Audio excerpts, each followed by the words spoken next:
আজকে অনেকদিন পর রোজা মাস শেষ হয়ে গেছে, তো দুই ভাই মিলে মুড়ি বুট বুন্দিয়া খেতে বসলাম। তো ভালো লাগছে। রোজা মাসের অভ্যাসটা এখন শিখতে পারিনি, তো সেজন্য আর কি মুড়ি বুট বুন্দিয়া মেখে খাচ্ছি। খুব সুন্দর লাগতেছে, তো মাঝে মাঝে খাইতে হয়। এই আমার ছোটো ভাই,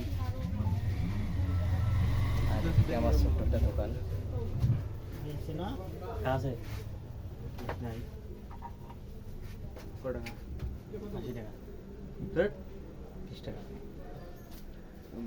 চলবে। আমি ভালো একটা মোবাইল সার্ভিসিংও করি পাশাপাশি।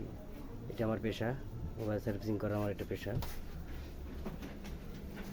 তো মাঝে মাঝে আপনারাও ইফতারি নিয়ে বসবেন, খাবেন, সবাই মিলে খাবেন। এই যে আমি আমার ভাই সহ একসঙ্গে খাচ্ছি। অভ্যাস, রমজান মাসের এখনও অভ্যাস থাকতে পারিনি, তাই এই জন্য খাচ্ছি। আসসালামু আলাইকুম।